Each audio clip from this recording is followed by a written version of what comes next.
Great.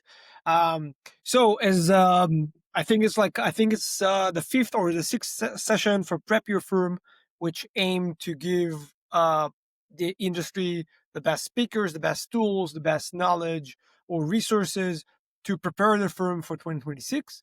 And today we have a very interesting session with Duncan Will from CAMICO.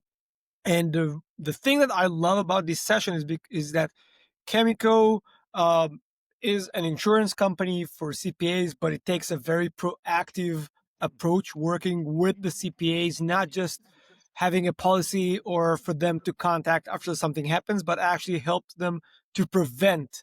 And Duncan here is actually leading this topic. And I think that there's a lot of discussion about loss aversion. This is more about loss protection, and we're being actively avoiding getting into any sort of trouble in 2026. And I think this is a very interesting topic, and I'm very excited to have Duncan with us. So without further ado, Duncan, the stage is yours. Thanks, Elad. Glad to be here with you. Yes, I work in CAMICO's loss prevention department. We probably should change that to risk management because everybody thinks of it as sort of inventory control.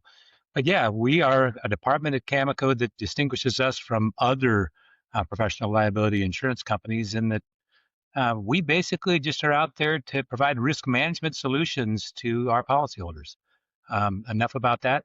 I'm going to be sharing with you the stuff that has been coming in as hot topics this year that we're anticipating being issues for next year and current. So with that, without further ado, let's get going. Stump the chump. I am the chump. This is a slide that's in all of my presentations. It's basically encouraging you, the audience, to pose questions to stump me. I've got thousands of policyholders I respond to questions about, so I've probably heard yours before. But please share it in the chat, and that tells me that I'll have a chance at the end of the presentation to address those. Okay, here's the agenda here.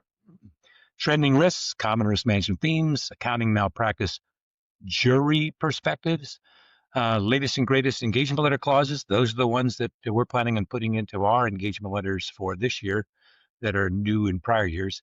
A deep dive into engagement letters and then closing comments. Most of this, though, that top 1/6 is probably going to take up more than half of this presentation. So with that, without further ado, let's get going. Trending risks. ChatGPT. Yeah, the future isn't just coming, it's here.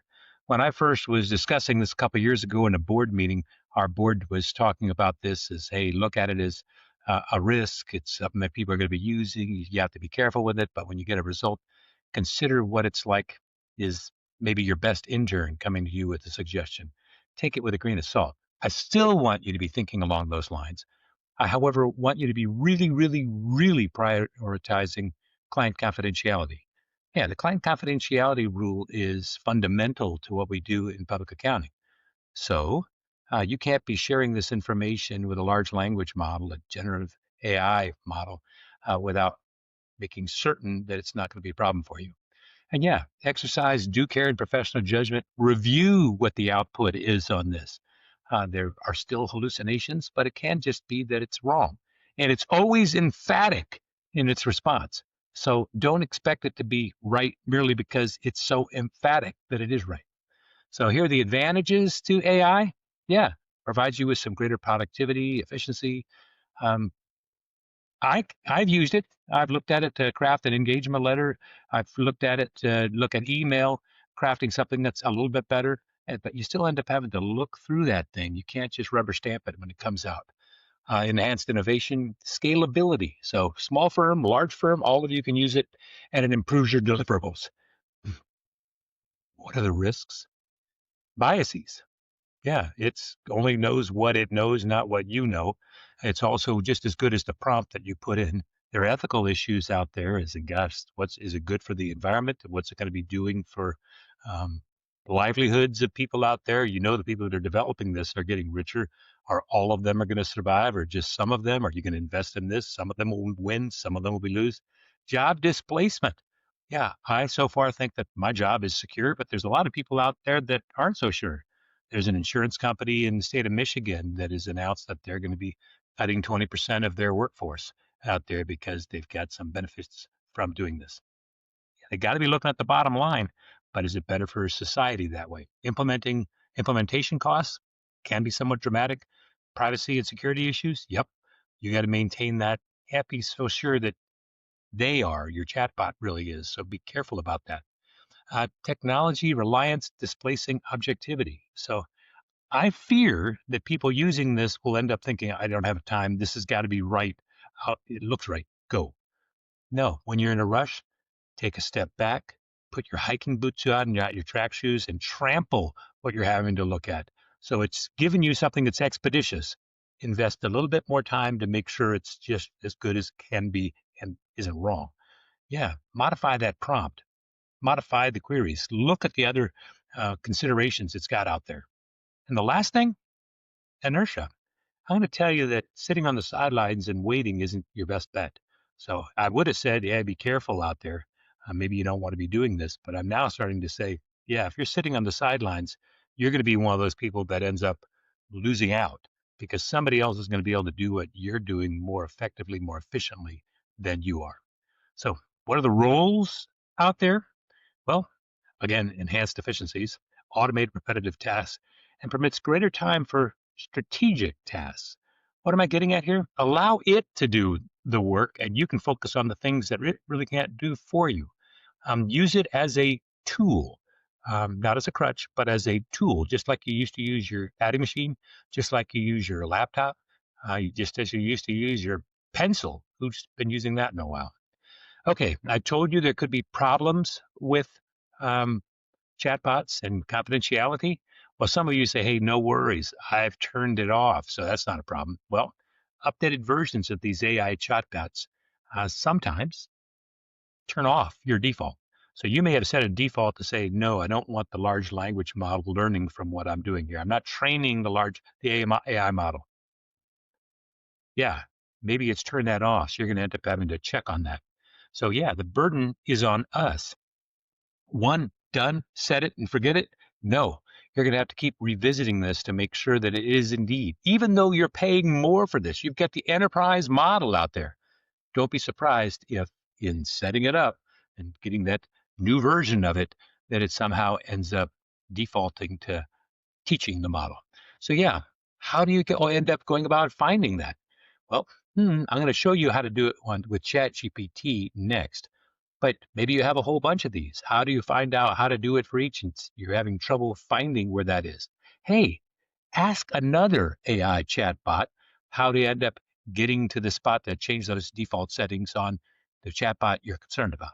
With that, let's take a deep dive into ChatGPT and how you would do it. So yeah, click your name in the lower left-hand corner when you go into there on the account menu. Ding, ding, ding. That's me, Duncan Will. So that's the first question that comes. What's on your agenda? I'm going down there and looking and clicking on me. Having done that, it comes up. It says, hey, why don't you just click on settings? Yeah, I am. I'm clicking on settings next. Once I've clicked on settings, you go to data controls. I'm hoping Elad is providing you with these slides and you not have to quickly take screenshots of all this. If not, my contact information will be at the end and I'll go ahead and send you a PDF of the slides. But yeah, go to data controls. Once you've gone into data controls, there's this option on there to say, hey, improve the model for everyone. Well, if it's set to off, great. That's the way you want it. If it's not set to off, ding, ding, ding, yeah, you're going to want to go in there and change that. So right now it says on. You don't want it on. You want it off. Once you've changed that, you're done and you can proceed. So got it? I want you, even though you're convinced that it's working fine, go through and check on that. Okay, cyber risks. Yeah, we sell professional liability insurance. We provide risk management to people. One of the risk management things is cybersecurity. Yeah, they're still continuing. I put on a presentation last week, 2 hours on cybersecurity. Yeah, it is getting worse out there. It's not getting better. And 4 or 5 years from now, we have another thing to be worrying about, and that's quantum computers. So you ended up losing your data not a while ago. Somebody got in, but no worries because everything is encrypted, right? So you're golden. Well, turns out quantum computers are going to be able to break encryption. So maybe they've got all your data, but they can't access it because it's encrypted. Think about that.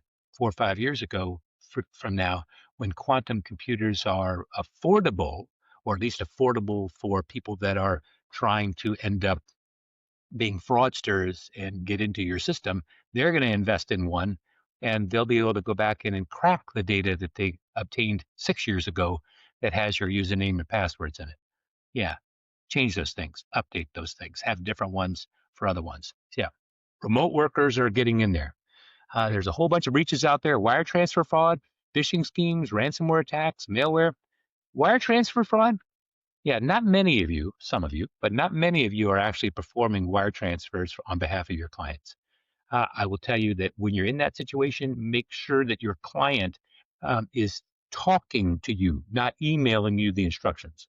So they've emailed you the instructions. Duncan said you should talk to them. So you call them up and they say, hey, fine, golden. Ask them a question that only they would know the answer to. AI is out there and is able to end up recording somebody's voice, and they can be talking like me and sounding like your wife or girlfriend. So please recognize that, yeah, technology can come back to haunt you. Ask them questions that only you would know. Okay, you call, they're not there. You leave a voicemail message for them. Wow, 15 minutes after you leave that voicemail message for them, you get another email back from them saying, yep, all golden. Go ahead and process that. The reason I'm doing that is my daughter's buying a sailboat in Hong Kong and will be sailing it back. True story. Turns out that the CPA was satisfied by that, went ahead and authorized that, only to get a phone call from the doctor the next day to find out, wait a minute, what happened to this $300,000? No, what had ended up happening, the guy left the voicemail message. The voicemail was transcribed, emailed to the person. That high net worth individual had had his email hacked. The person that was the fraudster ended up removing that, sending an email, removing that, and basically communicating as if he was that person. So, yeah, you have to comply with the Graham-Leach-Bliley Act. George W. Bush said, no, you don't have to be complying with that. CPAs are exempt, but not for the portion that has to do with cybersecurity. You got to have a written information security plan. There's guidance out there that the AI CPA has put out. There's a different example that they've got out and a way to be able to walk through all that. Please educate your employees on cybersecurity, have that periodically, record that, share that with them. Please recognize that there are first and third party risks. First is what's the risk to you. But if you're a CPA in public practice, you've got a lot of third party risks as well because you're holding all the data of your clients. You've got the keys to the kingdom for them. So be cautious about what the risks are to them out there. Okay. This isn't a cybersecurity presentation. Let's talk about quality management standards. If you've got those questions about cybersecurity, put them in the chat. We'll try to address them at the end. Recognize, though, that I am not an IT professional, rather a risk management professional. The quality management standards. Yes, CPAs in the IRS, pardon me, CPAs in the US have until December 15th of this year to adopt it. CPAs outside of the US have had to be doing this for 3 years now. So, yeah, we're a little bit late to the game here in the United States. Here's the history of the quality control and quality management standards. No, you're not going to be tested on this, but you can see that it really goes back to 1979 when SQCS 1 came out. Squash 8 came out in 2009 or became effective in 2009. And it basically waved goodbye to Squash 1 through 7 because all of that was updated and incorporated into that. We've been working with Squash 8 since then, and quality management standards are going to take effect at the end of this year, December 15th of this year. We've known about it. The AICPA put information out about this in May of 2022 on this. And this actually is a timeline that the AICPA put out. God bless them for doing so. Well, the problem is people really didn't pay attention to it at the outset. There's a lot of firms that haven't paid enough attention to it. And if they're doing anything in the way of a test, that's audit, review, agreed upon procedures, engagements, SOC engagements, you got to do it. Um, What about compilations? Well, compilations are not a test services, but they're under the quality management standards. Yeah, they're not a test because you're not required to be independent. You have to consider independence on that. Well, what about a preparation of financial statements? I know I don't have to be subject to a peer review if I'm only doing a preparation. Well, that's great news. You're still under the quality management standards, so don't think of that as a way out of this thing. So yeah, what's happening here? You got those 8 components down the right. Some of those are ones that existed before. The plan here with those different colored lines, green, red, and blue, was what you should be doing in doing this risk assessment. What you should be doing and looking at what you had under the quality control standards. Is it really relevant for the quality management standards? You're supposed to be looking for quality risks and quality objectives. What you're trying to say is, what are the risks that we don't end up coming up with the result that we're supposed to be having here? We have a failed audit, a failed review, etc. And plan accordingly, come up with what those risks are and come up with solutions for those. So, how are you doing? My guess is that quite a few of you have this attitude as to how you're doing. Not so good. Well, one of the things that they put out there, and I'm going to sort of walk you through how you might be able to address this. If you were already subject to the quality control standards, then you likely were already subject to peer review, whether it was a system review or an engagement review. So, okay, you've had a peer reviewer. Well, you can go ahead and consult with your peer reviewer. Please know, however, that to the extent that you do consult with that peer reviewer and they are ending up coming up with solutions, studying this and actually becoming a part of your system of quality management, you could very well be impairing that peer reviewer's independence. So that's fine because you can find another peer reviewer. But yeah, please know that I do want you to consult with them because they know your system better. They already know your quality control document, at least if they were doing a system review for you. And yeah, that'll end up helping. Well, this is this updated timeline. You remember before all those green, reds, and blues were sunsetting along the way? Nuh-uh. That study of it all and everything is basically expiring on December 15th. So you still have just under 2 months to end up coming up with a solution on this. So don't sit tight. Go, hey, no problem. I think that the AI CPA will give me a waiver. They're not. I attended the AI CPA's peer review conference in August, and even peer reviewers were inquiring about that. And no, all the speakers shook their heads and said, that's not happening. Don't expect it. And they were saying, peer reviewers, you're going to have to get up to speed. Them getting up to speed is also going to be help for you. I'll be talking about that. But yeah, this is a model that the AICPA put out, and it's kind of nice because it points out that, yeah, see that? I had the ellipse going around December 15, 2025. That's what I was saying you ended up having to have your system up and running by. December 15th, 2026 is when you end up having to have your first report on this. Somebody's going to end up having to sign off to say everything's working properly.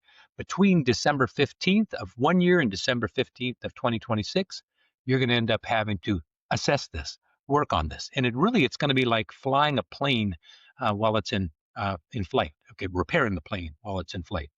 You're expected to do this. What's working, what's not, what went wrong on this, what was the failure on this review, and end up having discussions working through that. So you're updating the quality management document you crafted and had in place at December 15th.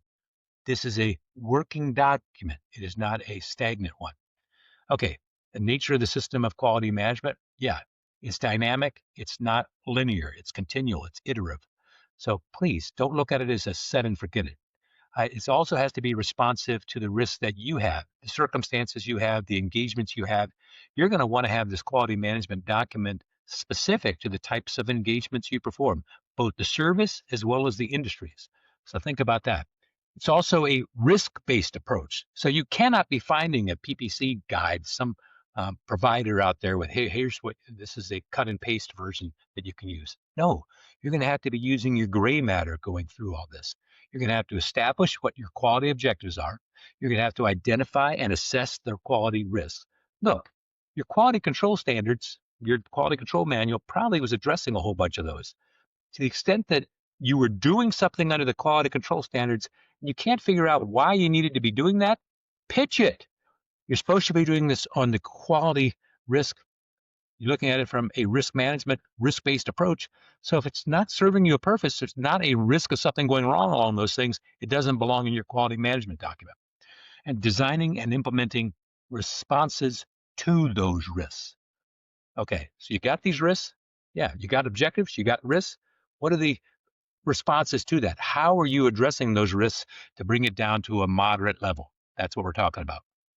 So annually, you're going to end up having to evaluate this. I'm saying at least annually. You might want to do it a couple times. If you ended up doing it mid-year, so June of next year, and then doing it again in December, you'll end up having an easier burden as you're about to go through busy season again. You're going to end up looking at reasonable assurance and making sure that the quality management objectives are indeed being achieved. Okay. Well, one way you might be able to do this is take into consideration John Boyd's OODA loop. That's observe, orient, decide, act. John Boyd was a fighter pilot in Korean time or just after. I don't know that he ever had any kills out there. And this OODA loop is not like a barrel roll or anything like that. What we're talking about here is observing what's going on, what are the issues you've got, decide what the appropriate action is to address that, act upon that, and then see what that action addresses, observe that, and then start all over again. So what I really want you to be doing is incorporating this into the way you think about quality management. It shouldn't be, again, set it and forget it. You're going to each time come up with different issues. What is it you end up having to do on this? And ultimately, or how are you going to end up modifying that quality management document? It's scalable. And that's why you're not going to be able to find one size fits all. What are the risks for your firm are going to differ from what the risks are from the guy next to you's firm. So, please think about that, address it to suit, and go on. You might wish to be sharing these quality management documents around so that you can be seeing how other people are doing it. I really wish the AI CPA would set up a repository for this. It's supposed to be out there benefiting the profession. Why don't we all end up learning from each other on how best to do all this? But yeah, how does it work for your firms and your firm's engagement? So it's got to be both nature and circumstances of your firm and the engagements that you're working on. Okay, see this QM logo? By the way, I'm going to just toggle back here one more time so you can see that go in. See that? There's nothing there. That's because those are new, the ones that are coming up here. The other 6 that are apparent here and in that rubber band ball on the right, which is the logo for the quality management standards, those 6 or version of them existed in the quality control standards. These 2 were not, and they came out for the quality management standards. Firm risk assessment wasn't needed for the quality control standards. The information and communication, yeah, that's everything, including webcasts, MS Teams, Zoom, telephone, talking, whatever. So yeah, let's take a look at that. I'm not going to go into this deep dive, now toggling back and forth. You see no equivalent and no equivalent, but the other ones, even the names have changed a little bit. To the extent that you're looking at the old one, this is the quality control standards, they had human resources. AI is going to be sitting out there in the resources under the quality management standards. But yeah, this ball was actually developed by the international standard setting bodies, and the AI CPA borrowed it. And so don't let anybody kid you to think that, hey, the AI CPA put this ball together. No, it was something that's been out there in the international standards. They've got those 8 requirements. I'm going to talk now about how it is best to implement this. These are tips that I, who have never had to implement one, but have taken an inordinate number of courses on this subject, have discerned. Step 1, don't panic. And this is Douglas Adams' Hitchhiker's Guide to the Galaxy, which I borrowed that from. But yeah, don't panic. The Earth may be exploding, but you're going to be okay. Okay, here are my recommendations. If you haven't done so already, identify the individuals and appropriately those with sufficient gravitas to be looking over what you're doing here. You don't want to just have one person do it all and you want to say, I'm too busy, let's give it to Joe Jr. to do this. Your problem there is you need to have somebody that has some gravitas that people will be answering to. You want, better yet, if you have a big enough team, a lot of you participating in this so you can see how the implications are on different areas of the business.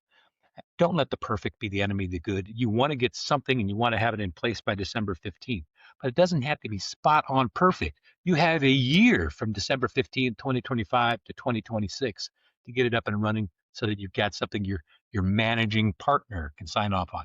Some of you are saying, well, no. My managing partner is my tax partner. He has nothing to do with accounting, auditing, etc. Sorry, it's the managing partner that's going to be signing off on this. So that managing partner, regardless of the background, is going to need to be up to stuff on this. And yeah, you can bet that he's got or she's got sufficient gravitas on that to make sure, since they're going to be signing off on it, that they're not going to want some garbage in, garbage out approach to it. So again, seek your peer reviewers' guidance in the transition. I have a senior member of the quality management standards development team have brainstorming sessions, and there should be a two-phase brainstorming. One is where you're just getting ideas, and everybody is told, no, no, no, I don't want any criticism of the ideas. Just give me these ideas you think we need to be doing. And then after you've got as many ideas as you can get from everybody, call a timeout, have a break, um, come back the next day, whatever. And it's at that point, and only at that point, do you end up assessing, what are we going to be doing here to this? How are we going to be adopting this? What are the issues? Or are these things really relevant? What do we already have in place that needs to be addressed here? When you have this brainstorming, I'm going to encourage you to record this stuff. Record it in MS Teams. Share that with everybody. Have somebody come up with a summary of all that for you. You're going to want to collaborate with practitioners with similar practices to yours. Yeah, I don't want my competitors to learn what we're doing. Yeah, please do. To the extent that people collaborate like this, you're all going to end up being better. So do that. Focus on those quality risks that are material. There are trivial risks out there. If they're trivial risks, pitch them out of the deck from that brainstorming session. You only want the things that are relevant, that have high risk potential for you, only for the industries that you serve, the businesses you serve, etc. And yeah, establish a system that has a root cause analysis. So if something goes wrong, why? What was the root cause of that? You need to be thinking along those lines here. Maintain your objectivity, prohibit assigning individuals to perform root cause analysis that are on those engagements being reviewed. Yeah, but Chris really knows that area. They're the best person to be doing it. Chris was the one that worked on it. But of course, Chris worked on it. Have somebody else come in and analyze that. You may end up having to get somebody outside of your firm to come in and work on that. But the idea here is to the extent that somebody worked on it themselves, they're going to have blinders on. There's going to be presumption that they didn't miss something. They only know what they know, not what they don't know. So get somebody else to be assisting on that. Adopt the 5 whys technique when mapping your quality control document transition to quality management. Why are we doing that? Again, why are we doing that? Each answer to this you should be thinking about and think, how much further do we have to go into this? Consider that peer review resources that are out there. Yeah, I'll get to that and I'll show it to you in a moment. But yeah, the AI CPA has already come out with drafts of the peer review docs. To the extent that peer reviewers are going to be looking at this and assessing your quality management document, what better thing for you to be looking at than what somebody else is going to be looking at to assess whether you did it right? Make sure that the rainmakers within your organization are looking at all 8 components of the quality management standards. Yeah, not just the ones that seem to impact them, but client screening, client retention. Look at those two. Communicating, how are you doing that? And yeah, look at the QC document again. Ask, why am I doing this? Again, look at that. What's working in the quality control documents? What's not working? Make sure your CEO, managing partner, gets educated and up to speed on this. It can be assigned to somebody else and probably should be assigned to others to be doing this, but they should be apprising that managing partner because, again, they don't know everything that managing partner does. That managing partner, when they're hearing more about this, can end up fine-tuning this. So there needs to be this dialogue. Yeah, acceptance and continuance concepts should be the same, but should be different and applied to all service lines. So think about that. And your quality management document needs to be available not just to the attest team, but to everybody. You want them to have a critical eye on it. I want you to end up setting this thing up in the cloud where everybody can be getting into it concurrently, editing there where it shows who has been editing these things and not just your A&A team. That way you'll get better from the result of this. Challenge everybody out there to be looking at it and see whether it fits their purpose. Recognize that not all risks are quality risks because if it's a minor risk, who cares? It's not a quality risk out there. Have one or more responses to each quality risk. So you've got an objective and you've got a risk of not achieving that objective. Ding, ding, ding, ding, ding. You've decided it's a quality risk. You're going to end up having to have some solution for that in your quality management document. So please, if you said it's a quality risk, you can't leave it on the sideline. Your peer reviewer is going to ding you, and it could end up coming up with a failed engagement here. Consider whether there's email fatigue. Yeah, is information communication risk overload within your organization here. To the extent that you just keep getting dinged with this stuff, take a step back and say, you know what, we're going to have to go silent. and reflect on this. Maybe you have to compartmentalize who's working on what and then having a brainstorming session. And yeah, recognize that your firm don't have to have quality management responsibilities, but you have to take them seriously. And if you don't, you're going to be paying a price. So if you're one of the firms that have been sitting on it until now, time's up, pencils down, get with the program. So yeah, responses to the quality risk should emphasize and encourage each of the following. So ethics, collaboration, open communication, thorough documentation, appropriate approval for acceptance and continuance decisions, qualifications for what you're doing, whether or not you have the objectivity to do this, whether or not you're potentially impairing your independence. Here's an inordinate amount of stuff. Well, thankfully, the AI CPA ended up coming up with some practice aids for this. Yeah. When you're filling in those practice aids, use position descriptions and not Duncan Will, Jorge Katafatovich, Wendy Jones. No, don't use names, use position descriptions out there. Brainstorm, assess the risks, respond, and embrace debate. I want the junior staff to have a say in this. The people at the top of the building may not see the forest for the trees. So make sure the junior staff are getting their voice on this. Don't overcomplicate the process. Remember, you have this deadline of December 15th of 2025 to have that QMD in place. But yeah, it's going to be something you're going to be modifying the whole way through. It's a living and breathing document. Take it to heart. Okay, so the AI CPA came up with some quality management resources, and here are 3 of them. So the idea is here's a 2025 update. There's one for sole practitioners. There's another one for small to mid-sized firms. And you could end up taking this stuff and even though it's a PDF, coming up with a way to cut, paste, and use that stuff in crafting your quality management document. They came up with an Excel spreadsheet. Okay. This is an Excel spreadsheet. It's not the ideal solution. This is the second iteration they've got of this um, Excel engagement, pardon me, Microsoft Excel tablet with multiple workbooks within it. And the idea here is they've got the one I'm sharing with you here is one you can end up looking at that they've provided as an example. They've got it for a whole bunch of them here. And where I told you you can be cutting and pasting from those others, do that here. You can also set it up with hyperlinks to go to other places as well. So here are my tips for using the template. Read the Before You Begin tab on that thing. Use that Gov sample there. Optimize the magnitude. So set it so that it's fitting right on your screen when you're doing this. Set freeze panes. I don't know why the AI CPA didn't do this. Why do you want to be in the lower right-hand corner and not be able to see the stuff in the upper left-hand corner? Set up freeze panes out there. Use hyperlinks to go to the code of conduct and professional standards. Make it work for you. Copy and paste from those objectives that were in the appropriate guide that you had from those 3 models that you set up. And again, put this out there on SharePoint. Okay, I told you about the peer review materials out there. These are the quality management checklists that they put out. This is the one for sole practitioners. This is the one that's out there for firms that are small to mid-sized, 2 or more. Okay, so this is their checklist. Hey, if this is what they're going to be looking at you consider this for yourself. Okay, now let's say, gosh, I need to get a peer reviewer. Well, they set up this tool out here for people to end up looking for a suitable peer reviewer for their firm. Great. Well, to the extent that you do that, look at those 2 questions out there. Yeah, I am a firm looking for an outside party or subject matter expert to perform consulting services for my firm. Ding, ding, ding. Yeah, you want to end up answering that. Consulting related to a firm's quality management system. Oh, yeah, maybe that is indeed something you want. So that would be a peer reviewer, and it's also somebody that's familiar with quality management. So take advantage of that. And if you check that box that says, I am looking for a firm, ding, ding, ding, here's an example of what they could be looking for. And look what I highlighted here, quality management documentation review. So do you have to have this thing done before December 15th of 2025? No, you have to get it done by then. But remember, it's iterative. You're going to end up being updating this as you go. You might wish to say, hey, look, who's out there that I can get a hold to take a look at this thing?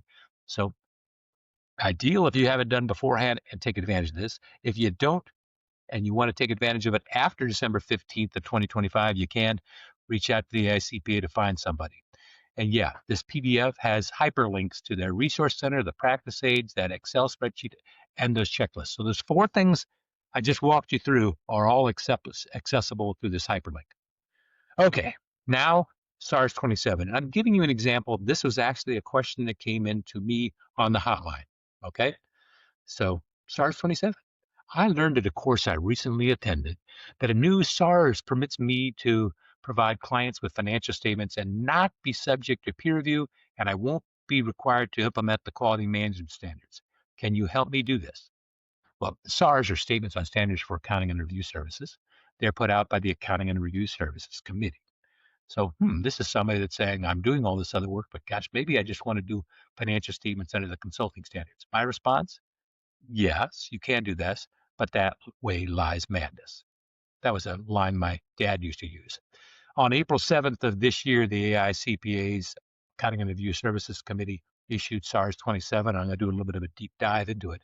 And it basically adds another exception under ARC 70.01 that says that if you're doing consulting work for a client and you're doing financial statements for your client, and the primary objective of those the financial statements are not the primary objective of your consulting services, then yeah, you can do the financial statements under the consulting standards. Why'd they say they did this? Because it was for the public good to be able to do that. Well, let me give you a little bit of a history lesson now. There's this guy, Max Rottenberg. In April of 1971, he got sued in the 1136 tenants case. He was doing monthly financial statements for clients, and these were unaudited financial statements. And he got sued, and people alleged, 1136 tenants, that they thought Max was auditing these financial statements they were relying upon. They sued him. Don't you become Max? Yeah, that Max 1136 tenants case is really one of the precursors to SARS 1 coming out in 1978. So, yeah, that introduced the review standards and the compilation engagements. So, review and compilation engagements did not exist before 1978. Oh, okay. We had management use only come out in 2000. You ended up having SARS 21, which introduced the preparation standards coming out 11 years ago now. Well, 11 years next week. So that having been said, yeah, on the 20th, February of 2020, they came out with SARS 25 and said, yep, you actually have to consider materiality and calculate materiality on a review. Well, oh, SARS 27 came out. Remember, before SARS 1, you could have unaudited financial statements. People wouldn't know they were unaudited because you didn't have standards to comply with where you had to say it was an audit review or an audit review compilation, or again, out there in 2014, a preparation. Now people are going to go back to Max if you're doing it under the consulting standards. Don't you be Max. Protect yourself out there. So this is that exception. The section is not required to be applied, but application is not precluded for ARC 70. So if somebody is doing financial statements and the financial statements for the client are not the primary objective of the consulting engagements, you can do it as a preparation engagement. I have highlighted stuff. I have taken this pretty much right out of the SARS, but yeah, SARS 27 explicitly excludes financial statements prepared as part of a consulting services engagement performed in accordance with CS 100 consulting services from engagements in which ARC 70 must be applied. ARC 70 is not prohibited. So even though it's not the primary objective of your consulting engagement, you can still do it as ARC 70, even though you're doing some CAS engagements. This is effective for interim and annual engagements starting after December 14th of next year. But if you wanted to, you could early adopt. CS 100 engagements are not required to be subject to a firm's system of quality management. This is answering that policyholder's question. So yeah, you wouldn't have to be subject to quality management if all you're doing are these consulting-based financial statements, because those financial statements are not the primary objective of that. And again, you would not be subject to peer review if you're not doing audits, reviews, compilations, preparations, anything that would be subject to that. So, I think you better update your engagement letters. So you have to have an engagement letter for your consulting standards? No, you're not required to, but you better. Um, with the When the intent is not to step into the shoes of management, clearly articulate your client's roles and responsibilities in an engagement letter. So you're going to want to have an engagement letter. And if you're not stepping into the shoes of management, and it's kind of risky to be stepping into the shoes of management, it could end up impacting your professional liability insurance. So think about that.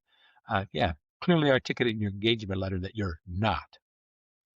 And turn out basically have client management acknowledge that they understand their roles and their responsibilities. Why do I say all this? Because the consulting standards are all of 4 pages. It goes from like 0.01 to 0.08, and that's it if you've ever looked at any of the auditing standards or any of the other professional standards out there. It goes on lengthy. The biggest item in those consulting standards is, yeah, you got to end up applying the general standards. So yeah, meet frequently with your client to be sure expectations, representations, and management firm responsibilities remain aligned. So if you're doing any kind of SARS 27 work, you want to make sure that they're not putting it out there suggesting that you're the auditor for them and somebody's relying on that stuff out there. And you might wish to consider, if you're already subject to the quality management standards, you know what? Why not have the quality management standards be applicable? Your peer reviewer doesn't end up having to look at this stuff, but yeah, maybe you'll be holding yourself to a higher standard. My concern with the preparation standards, there were CPAs out there that chose not to be subject to doing audits, reviews, compilations, and merely doing preparations, and knowing that they would not be subject to peer review because unless they were doing something else, that preparation wouldn't be subject to peer review. And yeah, they chose not to be subject to peer review. Better end up having that quality management standards in place if you are. And why not end up having to be applicable to your consulting standards? Here's a little flow chart that I set up here to have you think about SARS 27 and its implications. So we start with, is the preparation of financial statements the primary objective of the engagement? The answer is yes. Then yeah, you got to do it under ARC 70 as a preparation engagement or more. The answer is no. Either the consulting standards or ARC 70 can be elected. So yeah, it's going to be one or the other. Let me talk to this. It talks about, is the preparation of financial statements the primary objective? Please know that financial statements, historical ones, a pro forma financial statement, a forecast financial statement, a projection, all of those are subject to the SARS. So you could be doing all four of those for your client. And I'll tell you, the Accounting and Review Services Committee hasn't told me how is it the primary objective. If those are the four things you're doing, and that's all you're doing under the client advisory services, no one of those is primary, right?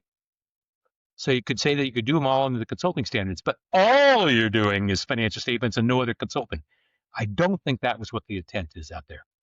That having been said, there's going to be more guidance coming. They're going to be meeting on October 30th. They haven't come up with their agendas yet for that. That's the Accounting and Review Services Committee. So you have to elect which one it is. So figure out which one it is. And you and the client have to decide which one it's going to be and what your roles are going to be. Are you going to do it as a preparation engagement? Are you going to do it as a consulting engagement? Are you going to do it as a member of management? Here's some other trends out there. Alternative staffing situations are out there. Yeah. Practice continuation. I'm going to be encouraging people that are small practitioners to end up having a closed shop approach on this, where you're saying to yourselves, hey, how can I end up having other people come in and help if I get into a coma? We had a policyholder have that problem this summer. Wife was calling in saying her husband was incapacitated. So yeah, work with other firms and do something mutually to be the ones that come to the aid of the other one. If you're provided with a non-disclosure agreement or a confidentiality agreement, look through it. Oftentimes those are what they provide to all of their vendors. And it'll have language in there that says that, hey, at the conclusion of this engagement, you are required to return or destroy all the records. No! Modify that agreement to state that notwithstanding the foregoing, you're permitted to retain an archival copy of any of that stuff. Indemnification clauses? Yeah, to the extent that they have those in there, or your client pushes to put that in there, you could be putting yourself at considerable risk because it could go beyond what your professional liability insurance covers. Also, you might want to just point out to them that, hey, we've got this confidentiality document. It spells out what we're not allowed to do and violating your confidentiality. You shouldn't have a problem. Here's some common risk management themes: conflicts of interest. Yep. It seems to be in a whole bunch of our claims. People having professional skepticism problems, they're not maintaining it, and professional judgment traps. Here are some of the basic ones that are out there. You're seeing here that COSO and the Audit Quality Center ends up saying that those first four are out there. You have one that came out in the Undoing Project. It wasn't one, there was a whole bunch that came out in Michael Lewis's book. I would encourage you to be reading this. Daniel Hahnemann was one of the people. I'm trying to remember the other gentleman. Whatever. If you haven't read this book, please do. It's got some fantastic perceptions on there regarding psychiatrists, psychologists looking at how people think and how the biases that come into our minds. And the last one here, that rush to solve, that's what we find in CAMICO's claims history ends up being problematic for CPAs. Too many times it's, oh, the busy season's coming to an end. We really got to get this thing done. I see AI being a problem for us there too. So conflicts of interest, yeah, if you've got a conflict of interest, it's a potential one, you decide whether or not you can be objective. If you believe that you can be objective, that's only step one. You got to make sure that the parties impacted are giving you your consent on that. Ding, ding, ding. The IRS requires that consent to be in writing. So please make it in writing. It's the best way to do it here. Commissions, I strongly encourage you not to be accepting engagement on a commissions basis. It can come back to haunt you because it can impair your objectivity, at least in the eyes of the client. Describe in written detail and really consider whether you really want to be doing that. Compilation, preparation, and now the client advisory services financial statements. Consider restricting dissemination of those financial statements. Put it in your engagement letter. Specify that no assurance is being provided on audits. Have an emphasis of a matter paragraph for anything that you think is significant. Typically, those compilations, preparations, and these CAS engagements, the client will be not wishing to have any disclosures. They don't want to pay you to be doing that. But there could be something that's significant out there. If it's a compilation, you add an emphasis of a matter paragraph that draws attention to it. You can't have it exclusively in that emphasis of a matter. And in a preparation and a client advisory services engagement, you're not going to even have a report. So put it somewhere in the body of the financial statements where it's relevant and reference the disclosures you add under a heading that says selected information, substantially all disclosures required by whatever the accounting framework the client is selected is there. Okay, I know I'm rushing here. Divorce? Yeah, a lot of our claims are these conflict of interest on divorce. CPAs have been working with clients forever. They seem like they're going to be getting along okay. I'm going to work with them on that. Again, get that conflict waiver out there. Disengage if it's just not a good fit for you. If they don't want to be doing this married filing jointly and want it married filing separately, I don't want you to be doing both sides of the equation. Make sure that to the extent that you are representing both spouses, be transparent and redundant in your communications. So if one spouse asks you a question, send your answer to both spouses. Engagement letter documentation issues. Obtain engagement letters. Clearly articulate the scope and limits of what you're doing. Make sure that those engagement letters meet professional standards. Estates and trusts are often problematic. Your client ends up passing away. You've been doing the work for 20 years. You really haven't got much expertise in this area. Contemporaneously document the meetings that you have. Make sure that you actually do have the confidence to be practicing in this area. Recognize that, yeah, attorneys and CPAs can be playing in this minefield. Make sure that you are doing the right thing. You could be the right person to be preparing the returns, but maybe the attorney should be fulfilling that role as the executor or trustee.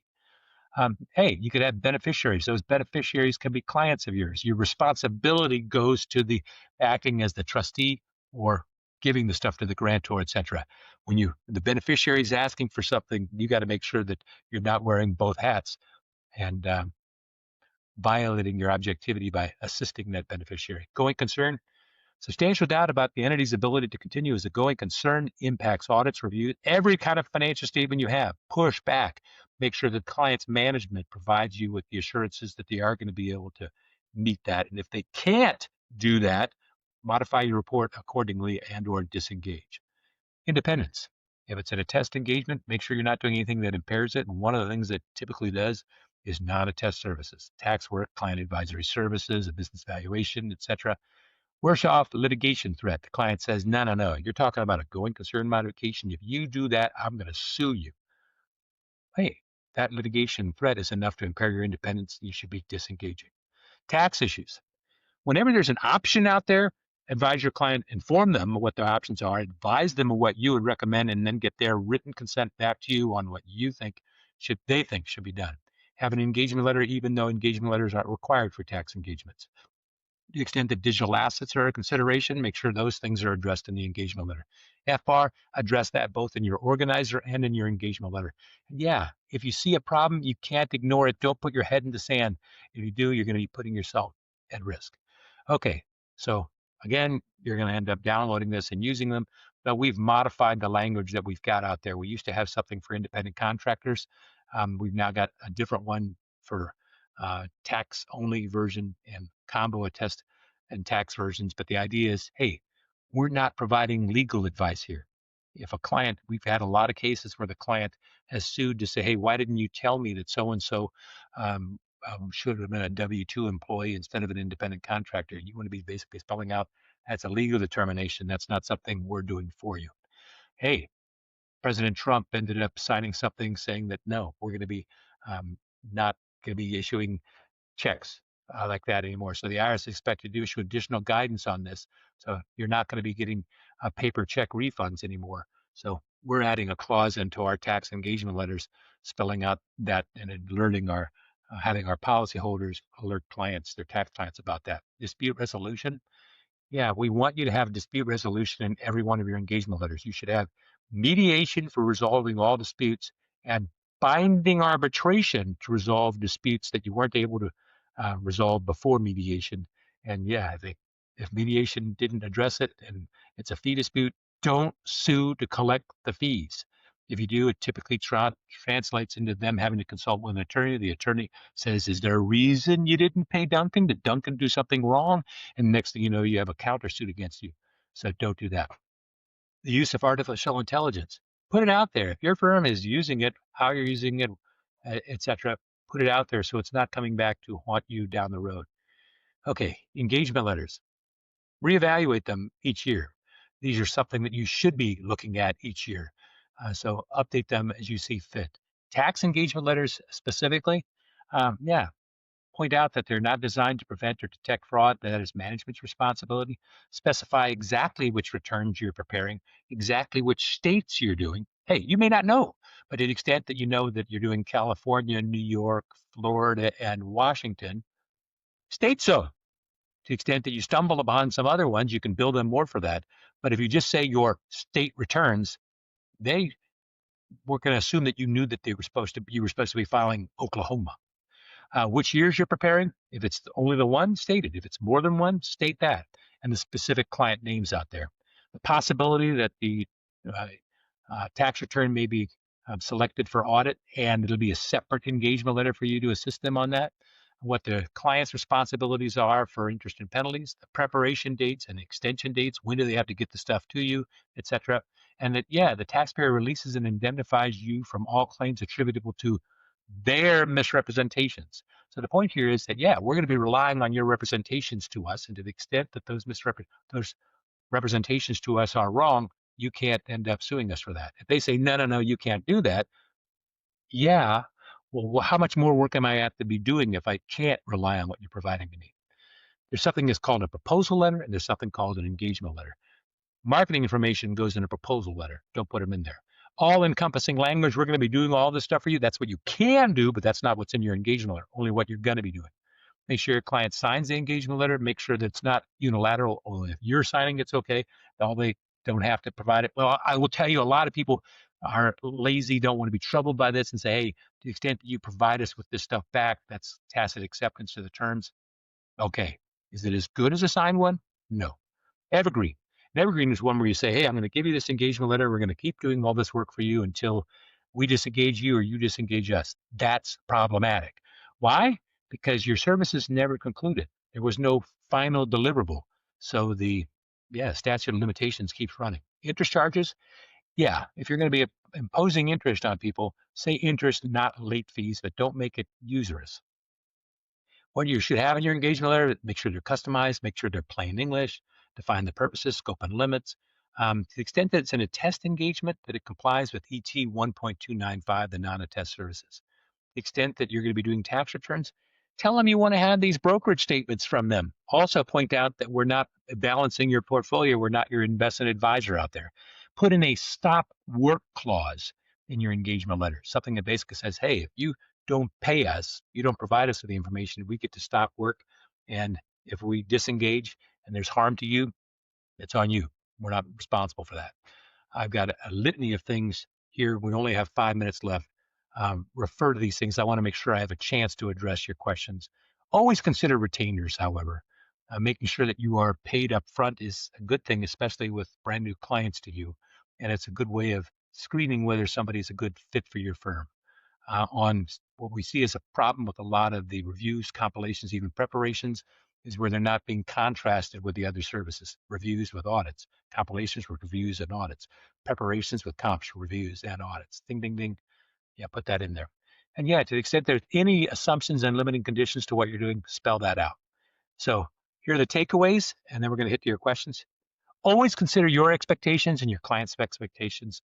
Communicate responsibilities in the engagement letter to your staff on what you're expecting of them.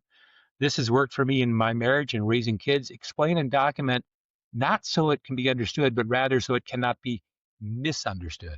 The general standards have as topic number one, professional competence. We put that down into two words: don't dabble. So yeah, if you don't have the competence to be doing that, it's your biggest client, and they want you somebody to do this, you better get up to speed on that because that's where you're going to be getting yourself in trouble. Stay in your lane. Emphasize that tone at the top within your own organization. Walk the talk, walk the walk, talk the talk, and make sure that your clients are doing the exact same thing. This happens to be, oh, you're a CPA? You should know this. Yeah, and you makes you feel like you're primed, you better be able to respond to it. No, no, no.